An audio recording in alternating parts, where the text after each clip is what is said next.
Okay, மகிழ்ச்சி.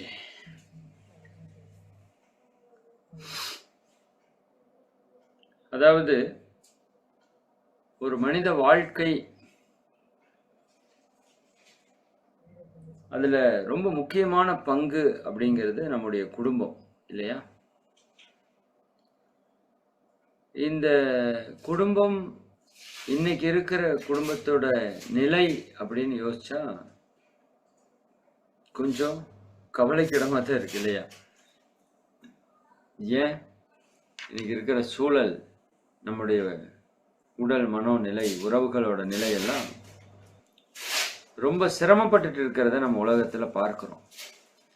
யாராவது உறவுகள்ல பெரிதா மகிழ்ச்சியா இருக்கிறாங்களா அப்படின்னு கேட்டா அது ஒரு பெரிய கேள்விக்குறியா இருக்குது. ஆனா உறவுல எல்லாரும் கஷ்டப்படுறத நம்ம பார்க்கிறோம். பட் கல்யாணமும் பண்ணிக்கிட்டே இருக்கிறோம். அதையும் நிறுத்துற மாதிரி இல்லை இல்லைங்களா?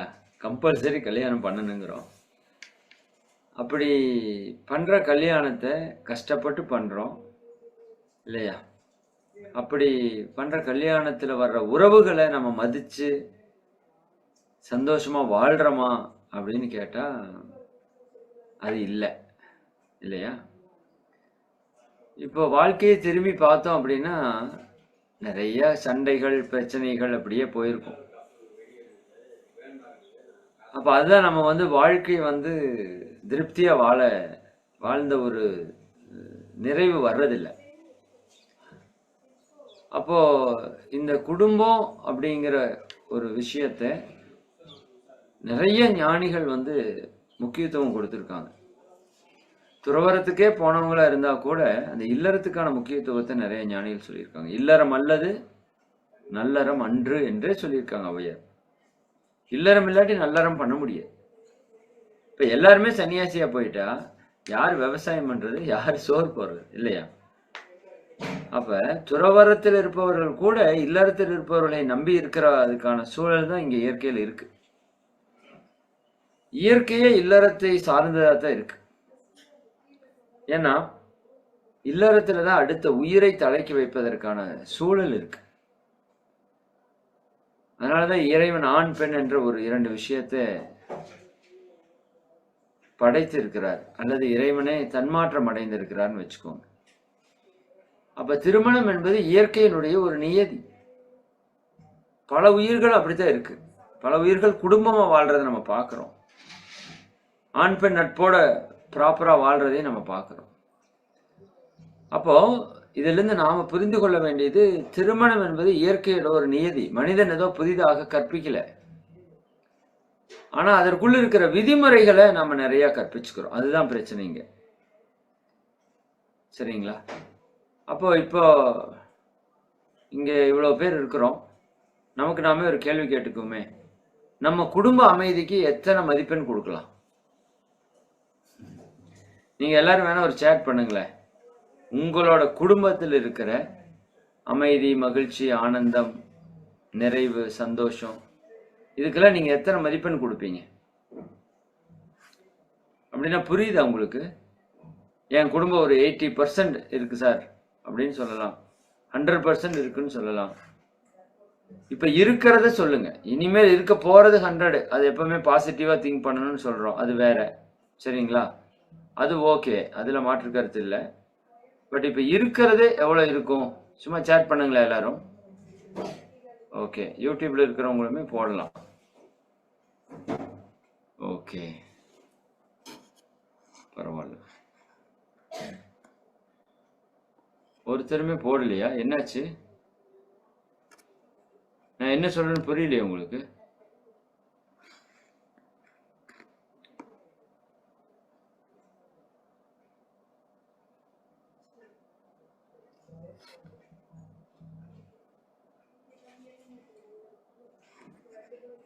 அம்மா, சேட்ல ஏதாவது மெசேஜ் வருதா? இல்லைங்க ஐயா, எந்த மெசேஜும் வரல. ஒருத்தரே மட்டும்தான் 70 போட்டிருக்காங்க ஐயா.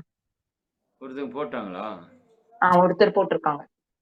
பேசிட்டு இருக்கிற அன்பர்கள் கிட்ட தான் கேட்டிருக்கிறேன், உங்க குடும்ப அமைதிக்கு எத்தனை %? பூங்கோதை அம்மா மட்டும் 70 போட்டிருக்காங்க. ஓகே, மற்றவங்க எல்லாம் பர்சன்டேஜ் போடுங்கன்னு சொல்றேன் சேட்ல. தெரியுமா உங்களுக்கு? தெரியாதா சேட்ல எப்படி போடுறதுன்னு? அதெல்லாம் நீங்க ஆசிரியர் அளவுக்கு வந்துட்டீங்க. அதெல்லாம் தயவு செஞ்சு தெரிஞ்சு வச்சுக்கணும். சரிங்களா? ஓகே. அம்மா இவங்களுக்கெல்லாம் இந்த ஜூம் 30%. Very good. இப்போ உங்க குடும்ப அமைதிக்கு மதிப்பெண் போட சொன்னா எவ்வளவு போடுவீங்கன்னு கேட்குறேன். இப்போ இருக்கிற குடும்ப அமைதிக்கு. சரிங்களா? சரி, எல்லாரும் நோட் பண்ணியாவது வச்சுக்கோங்க. இவங்களுக்கு எல்லாருக்குமேமா ஒரு நாள் இந்த ஜூமுக்குள்ள எப்படி ஹேண்டில் பண்றதுன்னு ஒரு ட்ரைனிங் ஒன்று ஏற்பாடு பண்ணி கொடுத்துருங்க. ஓகே. இந்த சேட் எப்படி பண்றது, ஹேண்ட் ரைஸ் எப்படி பண்றது, இது சார்ந்த சில விஷயங்களை சொல்லி கொடுக்கணும். சரி, ஓகே, ரைட். சரி, அப்போ 2-3 பேர் போட்டிருக்கீங்க. ஓகே, பரவாயில்ல. இந்திரா தேவி அம்மா போட்டிருக்கீங்க, கோக்ஸ் குணா போட்டிருக்கீங்க, ஜெயாமா போட்டிருக்கீங்க, பூங்கோதை அம்மா போட்டிருக்கீங்க. 4 பேர் தான் போட்டிருக்கீங்க 150 பேர்ல. சரி, இது ஒரு ஸ்கில்லு தான். சரிங்களா? எல்லாமே ஸ்கில்லு தான். இப்போ எல்லாம் ஆன்லைன்ல நீங்க நல்லா ஹேண்டில் பண்ணி பழகணும். அப்போ தான் நீங்க நிறைய சர்வீஸ் பண்ண முடியும். சரிங்களா? Okay, right. சரி, பரவாயில்ல. இந்த 4 பேர் போட்டதை நம்ம ஆவரேஜாக வச்சுக்குவோம். சரிங்களா? ஒரு 60% நம்ம குடும்பத்தில் அமைதியாக இருக்கிறோம். 88%. யாருப்பா அது? 88% போட்டிருக்காரு. சரி, பரவாயில்ல. சரி, இப்போ யாருமே 100% இல்லை. அதில் வேணா உறுதி இல்லையா? சரி, ஓகே, 75. பரவாயில்ல, பரவாயில்ல. சரி, நோட் பண்ணிக்கோங்க. உங்கள் பேப்பரில் நோட்டில் நோட் பண்ணி வச்சுக்கோங்க. 90%. வெரி குட், வெரி குட், நல்லது. சரி, அப்போ குடும்பம் அமைதியா இருக்கணும் அப்படிங்கிறதுக்கு நிறைய ஞானிகள் நிறைய விஷயத்த சொல்லியிருக்கிறாங்க. சேட் பாக்ஸ் டிசபிள் இருக்கா? இல்லை, இப்போ நிறைய பேர் போட்டிருக்காங்களா? எதை பேர் வரும்? சரிம்மா, பரவாயில்ல, பரவாயில்ல. சரி, இப்போ அந்த மகரிஷி வந்து நிறைய ஞானிகள் நிறைய கருத்துக்கள் சொல்றாங்க குடும்ப அமைதிக்கான விஷயம். மகரிஷி என்ன சொல்லுவாங்கன்னா, குடும்ப அமைதியை இழந்து பெறுவது ஞானமே ஆயினும் அதனால் எந்த பிரயோஜனம் இல்லை. அதை நீங்க முதல் தெளிவா புரிஞ்சுக்கணும். குடும்ப அமைதி இழந்து பெறுவது ஞானமே ஆயினும் அதனால பிரயோஜனம் இல்லை. அப்ப ஞானத்தை விட குடும்ப அமைதி எவ்வளவு முக்கியம்னு நீங்க புரிதலுக்காக சொல்றாங்க. அப்ப ஏன் இந்த குடும்பத்துல அமைதி இல்லை அப்படிங்கிறதுக்கான காரணம், அதற்கான தீர்வு அப்படிங்கிறத மகிழ்ச்சி சொல்றாங்க இந்த தத்துவத்தில். அன்பு ஊற்றாம் இல்லறத்தில். இல்லறம் என்பது எப்படி இருக்க வேண்டும்? அன்பின் ஊற்றாக இருக்க வேண்டும் இல்லையா? இந்த ஊற்று பார்த்துருக்கீங்களா? ஊற்றுல தண்ணி என்ன ஆயிட்டு இருக்கும்? ஊற்றுல தண்ணி ஊறிட்டே இருக்கும் இல்லையா? ஊறிக்கொண்டே இருப்பது. அப்ப அது போல இந்த குடும்பத்துல அன்பு ஊறிக்கொண்டே இருக்க வேண்டும். இது ரொம்ப ஆழமான ஒரு சிந்தனை. நான் போன வாரம் வியாழக்கிழமை ஒரு சிந்தனை பேசியிருந்தோம் அன்பை பற்றி. நான் அந்த மெய்யுணர்வு மையம்னு ஒரு பயிற்சி போயிட்டு வந்தேன்னு சொன்னேன் இல்லைங்களா? அங்க முழுக்க முழுக்க அன்பினுடைய அடிப்படையில தான். இந்த கவிக்கான விளக்கம் தான் அங்க பயிற்சின்னு கூட வச்சுக்கோங்களேன். அப்படி கூட நீங்க எடுத்துக்கலாம். இப்ப நம்ம பேசுற இந்த கவிக்கான முதல் லைன் விளக்கம் தான் அந்த பயிற்சியே. இல்லறம் என்பது எப்படி இருக்கணும்? அன்பின் ஊற்றாக இருக்க வேண்டும். சரிங்களா? அங்க அன்பு தான் முதன்மையா இருக்கணும். அப்ப முதல் அன்புனா என்னன்னு நமக்கு தெரியணும். அதுதான் அன்பை பற்றி நிறைய பேசியிருப்போம். அன்பு என்பது யாரிடமிருந்தும் எதையும் எதிர்பார்க்காது. அன்பு என்பது பிறருக்கு கொடுக்க நினைப்பது. அன்பு என்பது பாரபட்சம் பார்க்காதது. ஜாதி, மதம், இனம், மொழி எந்த பாகுபாடும் பார்க்காதது அன்பு. சரிதானுங்களா?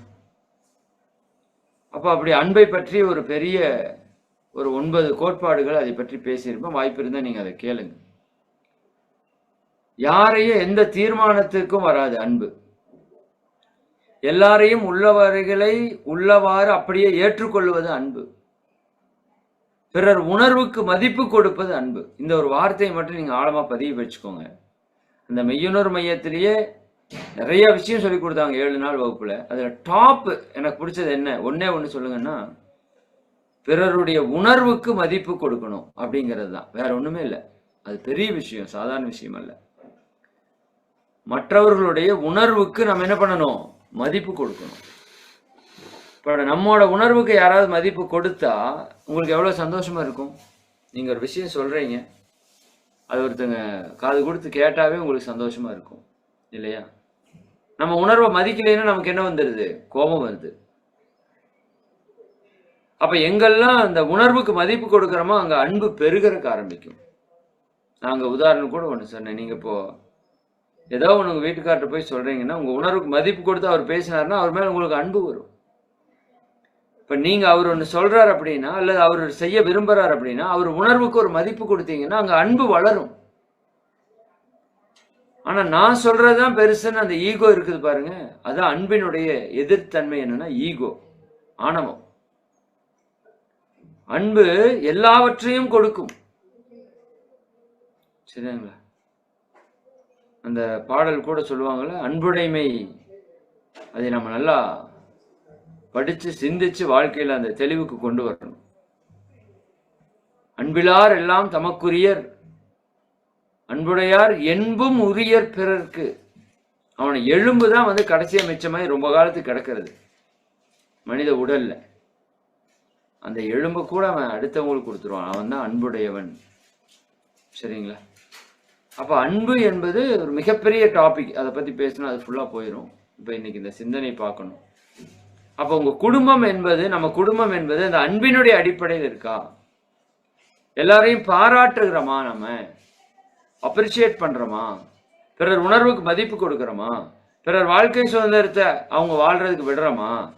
அவங்க வாழ்க்கை சுதந்திரத்தை நம்ம போய் கை வைக்கிறோமா? அவங்களுக்கு என்ன செய்யலான்னு நம்ம யோசிக்கிறோமா? அவங்கள அப்படியே நம்ம ஏற்றுக்கொள்கிறோமா?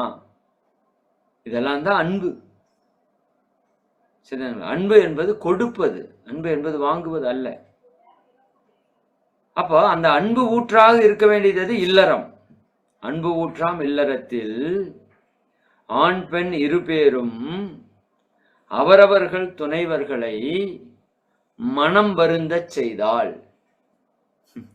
தெளிவா எழுதுறார் மகரிஷி. அன்பினுடைய ஊற்றாக இருக்கிற இடத்துல துன்பம் வருமா? எது அன்பு? பிறர் துன்பம் போக்கும் தூய நெறியே அன்பாம் அறமாம் அறிவின் உயர்வாம். இதை நீங்க எழுதி வச்சுக்கணும், மனப்பாடம் பண்ணி வச்சுக்கணும். அன்புனா எது அன்புன்னு தெரியணும்.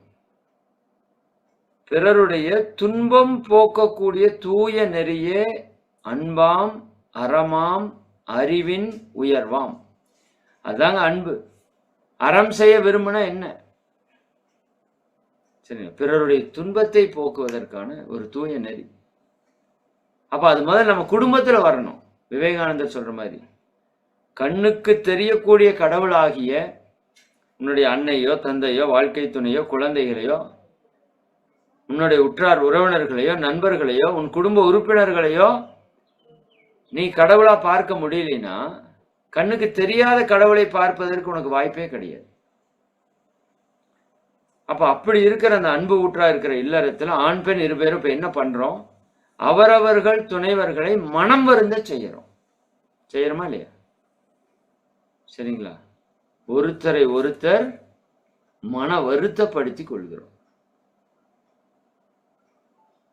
பல காரணங்கள், அது காரணம் பேசினா அது தனி டாபிக் ஆயிடும். சரி, அப்படி மனம் வருந்த செய்தால் என்ன ஆகும்? கணவன் மனைவியோ மனைவி கணவனையோ மனம் வருந்த செய்யறாங்க. சொற்களாலோ, மேக்சிமம் சொற்கள் தான். நிறைய காயப்படுத்துறோம் அந்த வாயால பேசி பேசி பேசி பேசி. சிலர் அடிச்சும் பண்றாங்க. அப்படி நீங்க மனம் வருந்த செய்தா என்ன ஆகும்னா, துன்ப உணர்வு அலை எழும்பி தாக்கியோரை தாக்கும். இப்ப அந்த கஷ்டப்பட்டாங்களே ஒருத்தங்களை திட்டோம். சரிங்களா? கணவன் மனைவியோ மனைவி கணவனையோ திட்டேன். வேலைக்கு போறப்ப அந்த அம்மாவை திட்டோம். சரிதானா? சாப்பாடு ஏதோ சரியில்லை, அது இல்லை வேற ஏதாவது பண்ணிட்டாங்க அப்படின்னா ஏதோ ஒன்று கடிஞ்சு பேசிட்டீங்க, கடுன்னு சொல்ல பேசிட்டீங்க. இப்போ அந்த அம்மாவுக்கு ஒரே மன வருத்தம். இப்போ நம்மளை யாராவது கோவப்பட்டா நமக்கு வருத்தம் வருமா? அந்த அனுபவமெல்லாம் இருக்கா நம்மகிட்ட? நம்ம மேலே யாராவது கோபப்பட்டா நமக்கு வருத்தம் வருமா இல்லைங்களா? நிச்சயமா வரும். அது நமக்கு பிடிக்குமா?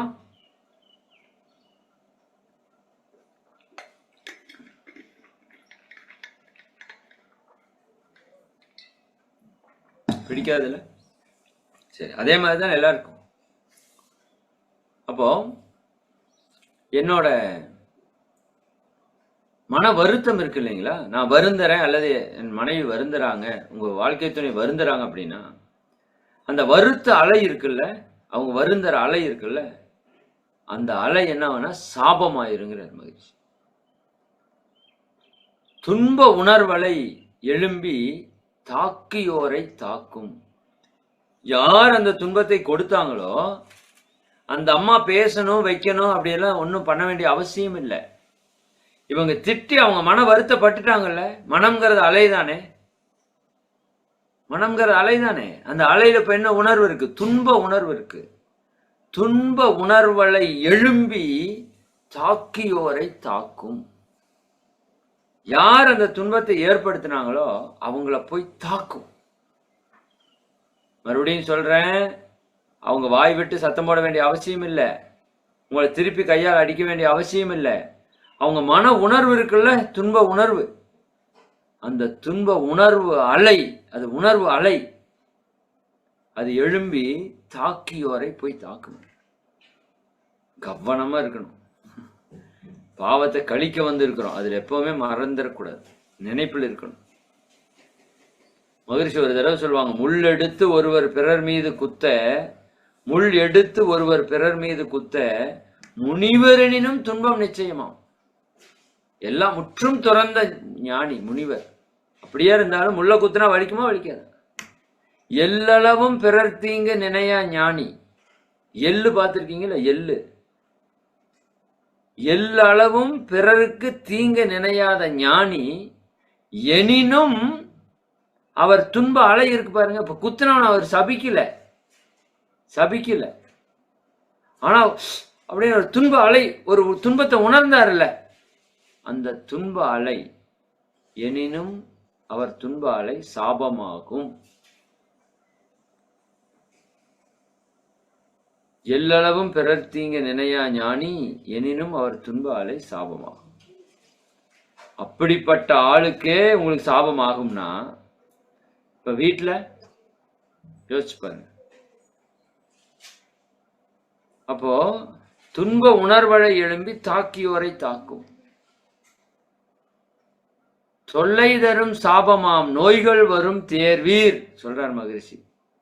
கவனமா இருங்கப்பா, ரொம்ப கவனமா இருக்கணும். தொல்லை தரும் சாபமாம் நோய்கள் வரும் தேர்வீர். பல வாழ்க்கையில தொல்லை வர்றதுக்கு என்ன காரணம் தெரியுங்களா? சீரியஸா சொல்றேன், வெளியிலலாம் நம்ம யாரு பெருசா போய் சண்டை போட்டு திட்டுறது இல்லை, அவங்க சாபமெல்லாம் இல்லை. எனக்காகவே யார் வாழ்றாங்களோ, ஒரு 10 பேர் மாதிரி சொல்லுவாங்கல்ல, அம்மா அப்பா, வாழ்க்கை துணை, குழந்தைகள், மாமனார் மாமியார், சகோதர சகோதரிகள், நண்பர்கள், உற்றார் உறவினர்கள், கூட வேலை பார்க்குறவன், நம்மளை எதிரியா நினைக்கிறவன், இந்த 9 பேரைத்தான் நம்ம நிறைய சண்டை போட்டு துன்பப்படுத்துறோம். இந்த 9 பேருடைய சாபாலை இருக்கு பாருங்க, அதுதான் நமக்கு அத்தனை வினையாவும் வருது. நம்ம உடம்புல நோய் வர்றதுக்கு காரணம் அந்த சாப அலை, நம்ம மனதில் குழப்பம் வர்றதுக்கு காரணம் அந்த சாப அலை, நம்ம வாழ்க்கையில சிக்கல் வர்றதுக்கு காரணம் அந்த சாப அலைகள். அதுல ரொம்ப குறிப்பா ஏன் இவங்க இது அதிகமா தாக்குது அப்படின்னா, இவங்க தான் நமக்கு நிறைய நல்லது செய்யறாங்க. நீங்க நல்லது செய்யாதவனை திட்டினா கூட பரவாயில்ல, எனக்காகவே யார் வாழ்றாங்களோ, எனக்காகவே யார் நல்லது செய்யறாங்களோ அவங்கள போய் நாம திட்டுறோமே, இது எந்த விதத்துல நியாயம்? சரிங்களா? அப்ப அங்கதான் நம்ம பாவத்தினுடைய தன்மை அதிகமாகுது.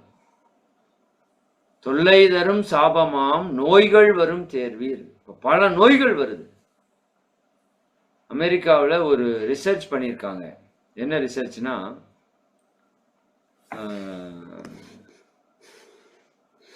அதாவது நிறைய ஆக்சிடென்ட்ஸ், ஏன் ஆக்சிடென்ட்ஸ் ஆகுது, யாருக்கு ஆக்சிடென்ட்ஸ் ஆகுதுன்னு ஒரு ரிசர்ச் பண்ணதுல 80%, எத்தனைங்க, 80% சரி, ஆக்சிடென்ட் ஆனவங்க காலையில வீட்டுல சண்டை போட்டுட்டு வந்தவங்கன்னு கண்டுபிடிச்சிருக்கான். காலையில கணவன் மனைவி வீட்டுல சண்டை போட்டு வர்ற அந்த சாப அலை அவன் ஆக்சிடென்ட் ஆகி கிடக்குறாங்க. புரியுதாங்க என்ன சொல்றேன்னு? அப்ப என் வாழ்க்கையில நல்லது நடக்காதுக்கெல்லாம் எது காரணம்? நான் என் குடும்பத்தில் இருக்கிற நபர்களை மனவருத்தப்படுத்துவதுதான், துன்பப்படுத்துவது. சரிங்களா? துன்பப்படுத்துறதுக்கா வந்திருக்கிறோம் இங்க? துன்பம் போக்க வந்தோமா? குடு இன்பம், அதுக்கு பேர் என்னங்க? குடு இன்பம், இன்பத்தை கொடுக்கிற இடம். இப்ப என்னவா மாறிடுச்சு? இன்பத்தை எடுக்கிற இடமா மாறிடுச்சு. கொடுக்காட்டியும் பரவாயில்ல, இருக்கிற இன்பத்தையும் உள்ள போனா போதும், அவ்வளவுதான். இருக்கிற இன்பத்தையும் பிடுங்கிருது இல்ல. சரி, எத்தனை பெண்கள் மகிழ்ச்சியா இருக்காங்க வீட்டுல. அதுக்கு நாமளும் ஒரு முக்கியமான காரணம். நாம மகிழ்ச்சியா இல்லாத காரணம் நம்ம தான் மெயினா. சரிங்களா? நம்ம பண்ண தவறுகள் தான் நமக்கு துன்பமா வருது. புரிதல் இல்லை, வாழ்க்கையை பற்றிய புரிதல் இல்லை. சரிங்களா? அப்போ துன்ப உணர்வலை எழும்பி தாக்கியோரை தாக்கும் தொல்லை தரும் சாபமாம் நோய்கள் வரும் தேர்வு. அப்ப எனக்கு நோய்கள் வரக்கூடாது, துன்பம் வரக்கூடாது அப்படின்னா என்ன பண்றது? சரிங்களா? ரொம்ப சிம்பிள். டைம் என்னாச்சு?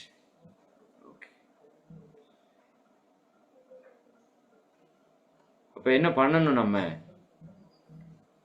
நம்ம செய்ய வேண்டியது ஒன்னே ஒண்ணுதான். இன்ப ஊற்று பெருக.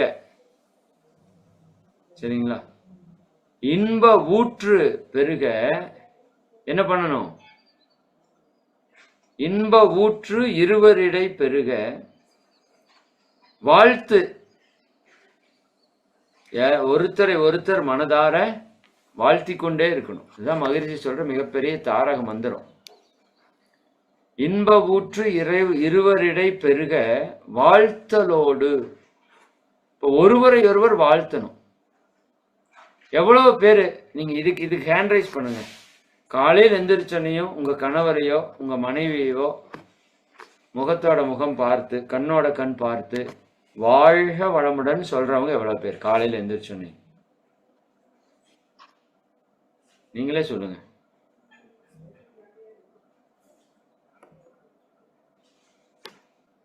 எவ்வளவு பேர்? ஹேண்ட் ரைஸ் பண்ணுங்க பாப்போம். உண்மையா மட்டும் சொல்லணும், சும்மா நான் கேட்கறதுக்காகலாம் சொல்லக்கூடாது.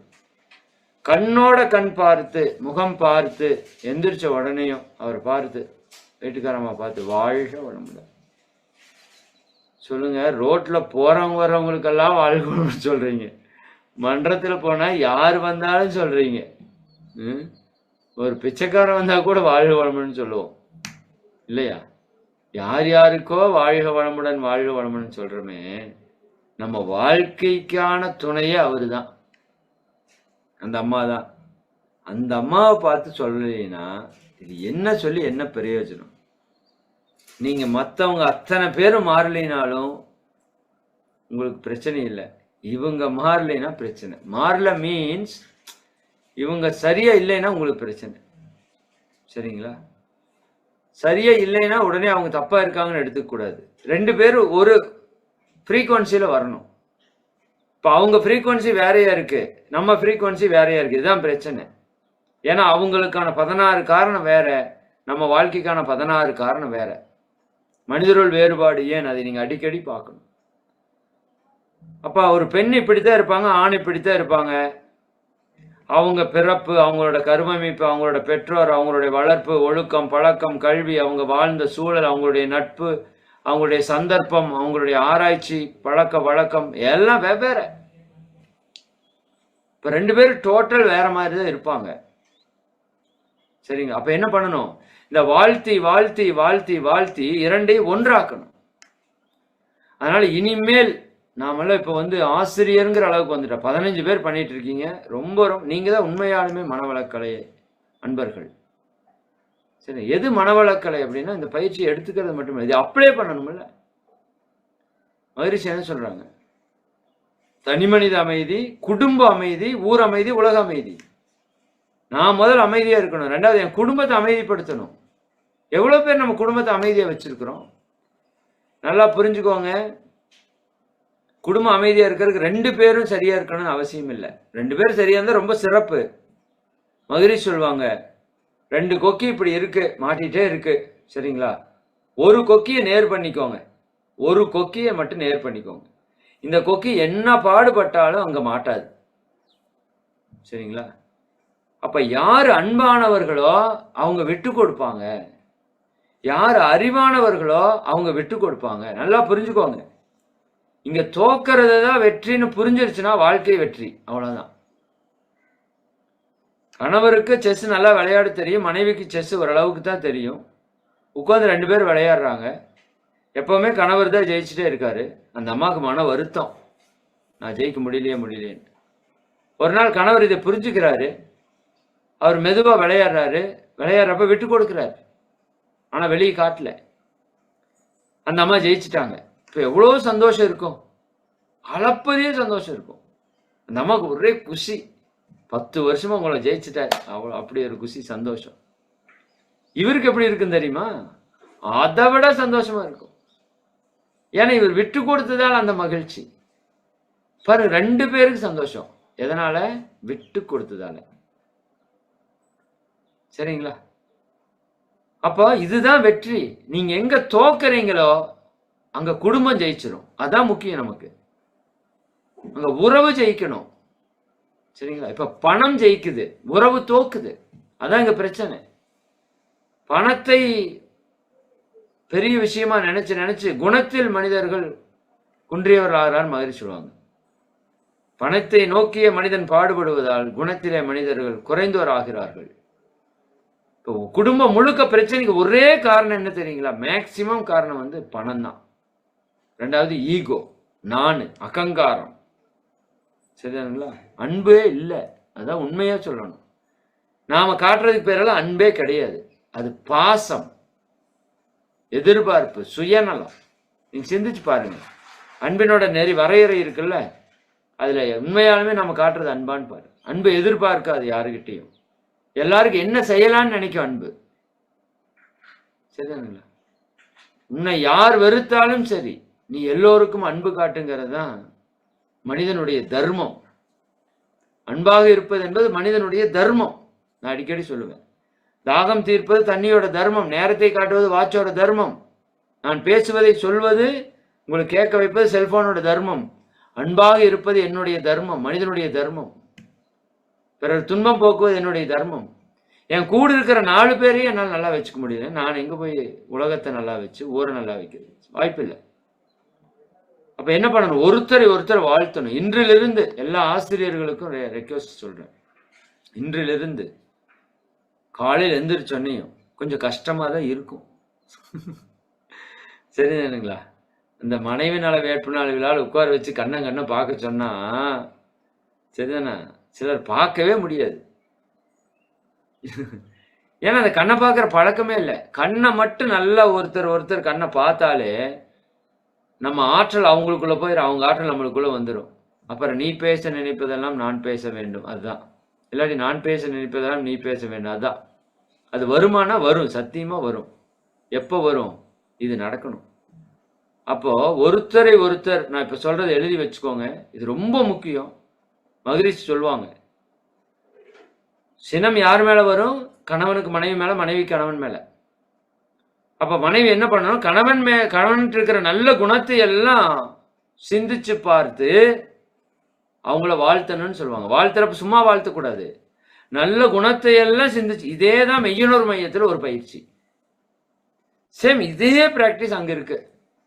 பட் நாம் என்ன சொல்றோம்? இப்ப நான் உங்களை நல்ல குணத்தை எல்லாம் சிந்திச்சு பார்த்து வாழ்த்துங்கன்னு சொல்லிடுறோம். ஆனா அவங்க மெய்யுணர்வு மையம் என்ன ஐயா சொல்றாங்கன்னா, சிவசாமி ஐயா, உங்க மனைவி பற்றிய நல்ல குணத்தை எல்லாம் எழுதி, கணவரை பற்றிய நல்ல குணத்தை எல்லாம் எழுதி உங்க பெட்ரூம்ல ஒட்டிடணும். பெட்ரூம்லயே ஒட்டிடணும்.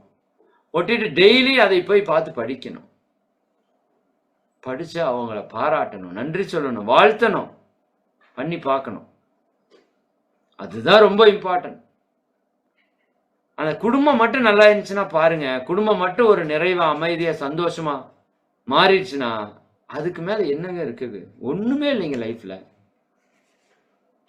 சரிங்களா? அதுல கிடைக்காத சந்தோஷம் எங்க கிடைக்கும்? நல்லதொரு குடும்பம் பல்கலைக்கழகம், நிறைய நீங்க கேட்டிருக்கலாம் அதெல்லாம் இல்லையா? அப்ப என்ன பண்ணணும்? இன்ப ஊற்று இருவரிடை பெருக வாழ்த்தலோடு. வாழ்த்தணும், ஒருத்தர் ஒருத்தர் வாழ்த்திட்டே இருக்கணும். நல்லதை நினைச்சு நினைச்சு வாழ்த்தணும். காலையில எந்திரிச்சு வாழ்த்தணும். நாளையில இருந்து தொடங்குங்க. சரிங்களா? வாழ்த்தல் போதுமா? இன்முகம் இருக்கணும். குடும்பத்துல இன்முகம் இருக்கணும். முகம் மலர்ச்சியா இருக்கணும். பார்த்தாலே கட்டு கட்டு கிட்டுன்னு இருந்தா நாய் கூட பக்கத்தால வராது இல்லையா? வீட்டுல யாரு பக்கத்தால வருவா? இன்முகம் இருக்கணும். சரிங்களா? வாழ்த்தல், இன்முகம். அப்புறம் சொல் எப்படி இருக்கணும்? இன்சொல் ரொம்ப முக்கியம். இன்முகம்னாலே இன்சொல் தான். பொறுமை ரொம்ப ரொம்ப முக்கியம் இல்லையா? அது குடும்பத்துக்கு மட்டும் இல்லை, எல்லாத்துக்குமே பொறுமை எவ்வளவு இம்பார்ட்டன்ட் இல்லை? பொறுமைங்கிற ஒரே ஒரு குணம் வந்துருச்சுன்னா அத்தனை நல்ல குணம் வந்துருமாமா. யோசித்து பாருங்க. அப்போ இன்முகம், பொறுமை இருக்கா நம்ம கிட்ட? எதுலையாவது பொறுமையா இருக்கா? எல்லாம் எடுத்தோம் கவுத்தோம் அடிச்சு விளாச வேண்டியதான். கோபம், சண்டை இல்லையா? அப்ப பொறுமை இருக்கணும். தியாகம். தியாகம்னா என்ன? உங்களுக்கு வரக்கூடிய ஒரு பொருளை பிறருக்காக விட்டு கொடுப்பது தியாகம். அதான் மகிழ்ச்சி சொல்லுவாங்க. சரிதானுங்களா? கணவன் மனைவி உறவுக்கு இடையில கற்பை தவிர எதை வேணா நீங்க விட்டு கொடுக்கலான்னு சொல்லுவாங்க. அந்த அளவுக்கு அந்த உறவு மிக மிக புனிதமான உறவு. சரிங்களா? அதில் ஒருவரை ஒருவர் புரிந்து வாழ்றதுதான் மிகப்பெரிய ஞானம். மிகப்பெரிய ஞானம். பொறுமை, தியாகம், தகைமை காட்ட வேண்டும். தகைமைனா பெருந்தகைமை, மெக்னானிமிட்டி, மன விரிவு. சரிங்களா? உங்க மனம் விரிந்த நிலையில செயல்படணும். குறுகி தான் தனதுன்னு கட்டுண்டு செயல்பட்டா அங்க துன்பம். அப்ப இன்ப ஊற்று உங்க ரெண்டு பேருக்கு இடையில வரணும் அப்படின்னா மகிழ்ச்சின்னு சொல்ற வாழ்த்துதல். ஒருத்தரை ஒருத்தர் நினைத்து நல்லதை நினைத்து நினைத்து வாழ்த்துதல். எழுதி வச்சு ஒட்டுங்க. இது உங்களுக்கு ஹோம்ஒர்க்கு. இன்னைக்கு உங்க ஹஸ்பண்ட் ஒய்ஃபோட நல்லதெல்லாம் எழுதி பெட்ரூம்ல ஒட்டி நாளையில இருந்து வாழ்த்தணும். காலையில எழுந்திரிச்சோன்னே கண்ணை பார்த்து வாழ்த்தணும். ஃபர்ஸ்ட் நாள் கண்ணை பார்த்து வாழ்த்தணுன்னே அவர் பயந்து ஓடிடுவாரு.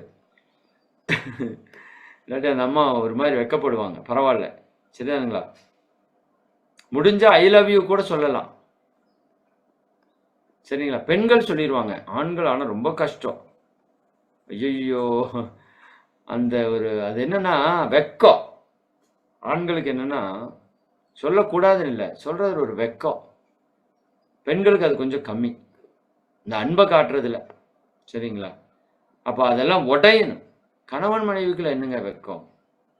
நல்லா இருக்குதுன்னு சொல்ல மாட்டாங்க நிறைய பேர். சரியா? அப்ப இன்முகம், பொறுமை, இன்முகம் இருக்கணும். ஒருத்தர் ஒருத்தர் இன்முகத்தோட பார்க்கணும், இன்முகத்தோட பழகணும், பொறுமையா இருக்கணும், தியாகம் பண்ணணும். ஆமா, தியாகம் தாங்க வாழ்க்கை. காந்திஜி ஏன் போற்றப்படுறாரு? வாழ்க்கையே நம்மளுக்காக தியாகம் பண்ணாருங்க. ஞானிகள் ஏன் போட்டுறாங்க? திருவள்ளுவர் திருக்குறள் எழுதுறதுக்காகவே வாழ்க்கையை தியாகம் பண்ணாரு. சரிங்களா? நம்ம அந்த அளவுக்கெல்லாம் தியாகம் பண்ண வேண்டாம். இப்ப நம்ம தியாகம் ரொம்ப முக்கியம். நீங்க சிலதை விட்டு கொடுக்கணும். அதுதானே குடும்பம். உனக்கு ஏன் நான் விட்டு கொடுக்கணும்? அது குடும்பமே இல்லையே, அது பிசினஸ் ஆயிருமே. சரிங்களா? அப்ப அவர்கள் நமக்கு செய்த நன்மையெல்லாம் நினைச்சு பார்த்தா தானா தியாகம் நடக்குது. தகைமை, மன விரிவோடு அங்க செயல்படணும். அப்ப என்ன ஆகும்? தன் புகழ் விளக்க நல்ல தரமுடைய மக்கள். இதுதானே வேணும். உங்களோட புகழ் எதுல வெளிப்படும்? ஒருத்தன் நல்லா வாழ்ந்தான்ங்கிறதுக்கு எது புகழ்? அவனுடைய குழந்தைகள் தான். சரி, அது ரொம்ப முக்கியம். தன் புகழ் விளக்க நல்ல தரமுடைய மக்கள். அதனாலதான் அது பேரு நன்மக்கட் பேரு. பேரு என்றால் கிடைத்தற்கரியது. பேரு பெற்றவர்கள்னு சொல்றாங்க.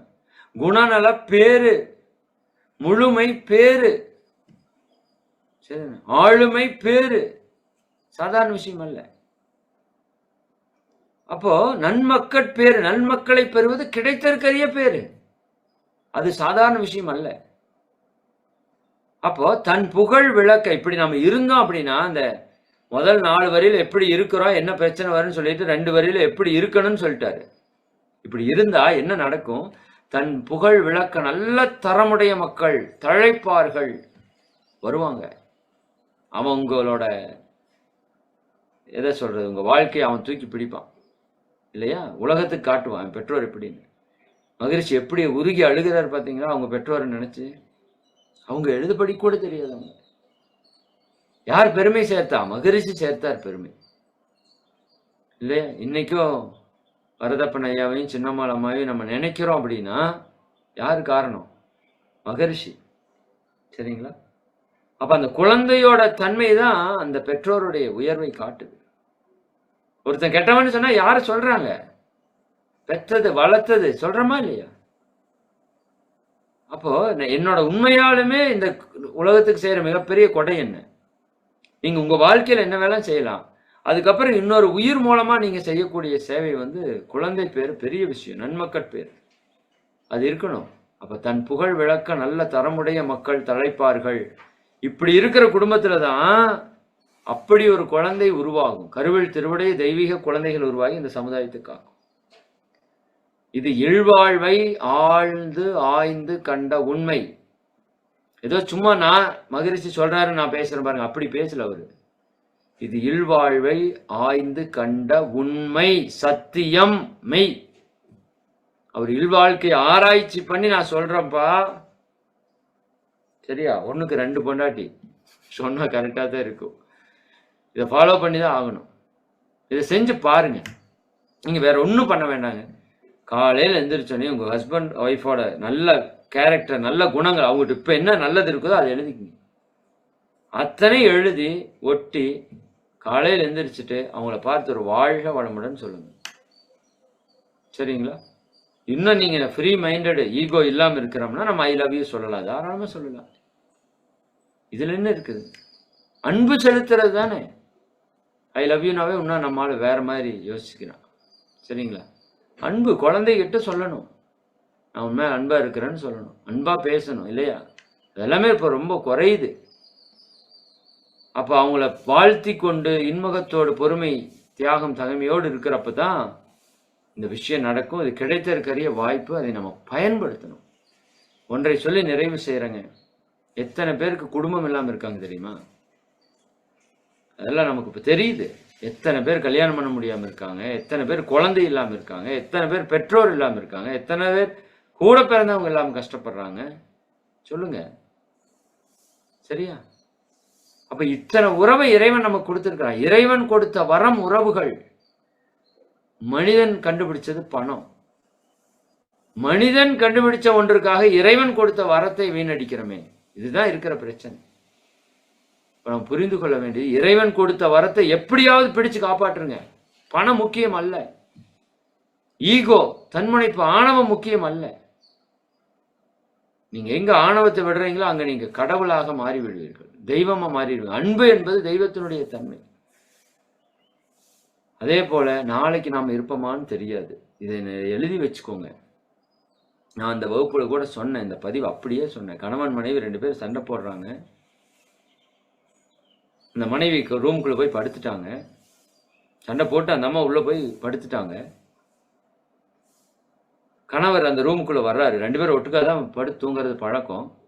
ரூமுக்குள்ள வர்றாரு. இந்த அம்மா முழிச்சிட்டு தான் இருக்குது, பட் குப்பரை படுத்துட்டு தூங்குற மாதிரி நடிச்சிட்டு இருக்குது. கண்ணுல பாக்குது அவரை. வந்துட்டு வெளியே போறாரு. வெளியே போனவர் வெளியே சோஃபால படுத்துட்டாரு. சரிங்களா?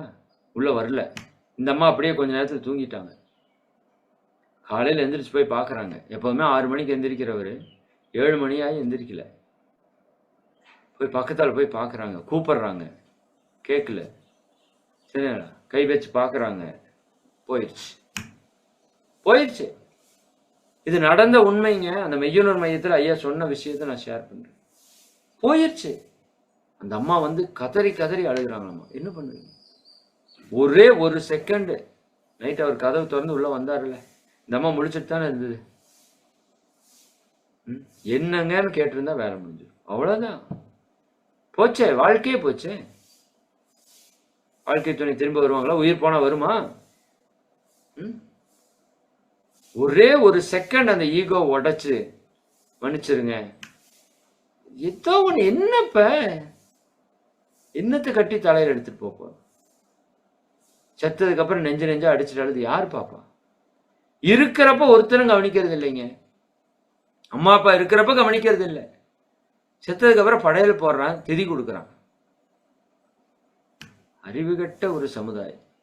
படையல் போற திதி கொடுக்கறது அறிவு கட்டதுன்னு சொல்லல. இருக்கிறப்ப பார்க்காம திரியிறமே, இருக்கிறப்ப குறை பேசி குற்றம் பேசி அதை பேசி இதை பேசி மன வருத்தப்படுத்தி செத்ததுக்கு அப்புறம் செஞ்சு என்ன பண்றது? பிரயோஜனம் இல்லாத வேலை. அதனால உறவுகள் இருக்கிறப்ப தயவு செஞ்சு பயன்படுத்துங்க. பெற்றோர்கிட்ட எவ்வளவு பேர் அன்பா இருக்கிறோம் யோசித்து பாருங்க. எவ்வளவு நேரம் ஒதுக்குறோம்? ஒரு நாளைக்கு எத்தனை நேரம் ஒதுக்குறோம்? பணம் சம்பாதிக்கிறதுக்கு 10 மணி நேரம் ஒதுக்க தெரிஞ்ச நமக்கு உறவை நல்லா வச்சுக்கிறதுக்கு ஒரு 1/2 மணி நேரம் ஒதுக்க தெரியாது? கேளுங்க, நமக்கு நாமே கேள்வி கேட்டுக்கணும். எனக்கும் சேர்த்து தான் சொல்றேன். மக்களுக்கு சர்வீஸ் பண்றதுக்கு 10 மணி நேரம் நான் உழைக்கிறேன், என்னோட குடும்பத்துக்கு 1 மணி நேரம் உழைக்கிறேனா? கேளுங்க. அவங்ககிட்ட அன்பா இருக்கிறேனா? அவங்களுக்கு பிடிச்சதை செய்யறேனா? ரொம்ப குறைவு. அதனால அன்பர்களே நல்லா புரிஞ்சுக்கோங்க. நாம நாளைக்கு இருப்போமான்னு தெரியாது, நம்ம கூட இருப்பவங்களும் நாளைக்கு இருப்பாங்களான்னு தெரியாதுங்க. அது குழந்தை, சின்ன குழந்தையா இருந்தா கூட நாளைக்கு இருக்குமான்னு தெரியாது. என்ன வேணா நடக்கல இயற்கையில. இது நெகட்டிவா பார்க்காதீங்க, புரிஞ்சுக்கிறதுக்காக சொல்றேன். உண்மை அதுதான். நாளைக்கு காலையில் எல்லாருமே இருப்போமான்னு யாராவது சொல்ல முடியுமா? அப்ப இந்த வாழ்க்கை எப்படி இருக்குது? நீர்க்குமிழி போல இருக்குது, எப்ப வேணா பொட்டுன்னு போயிடும். அப்ப இருக்கிறப்ப எப்படி வாழணும்? நம்ம எவ்வளவு சந்தோஷமா வாழணும், எவ்வளவு அன்பா வாழணும், எவ்வளவு மகிழ்ச்சியை கொடுத்து வாழணும். வாய்ப்பை பயன்படுத்திக்கணும். நீங்க பாருங்க, எனக்கு ஏன்னா இந்த உரை பேசிட்டே இருக்கிறேன், முடிக்கணும்னு நினைக்கிறேன். இறைவனை நேரடியா போய் தொட முடியாது. இறைவன் எங்க இருக்கிறான்? எல்லா உயிர்கள்லயும் இருக்கிறான். இப்ப எல்லா உயிர்களுக்கு செய்யக்கூடிய சேவை தான் இறைவனுக்கு செய்யற சேவை. மக்கள் சேவை, மகேசன் சேவை. அதுல எனக்காக வாழக்கூடிய 10 உயிர்களுக்கு நான் செய்யறேன் பாருங்க, அது மகத்தான சேவை.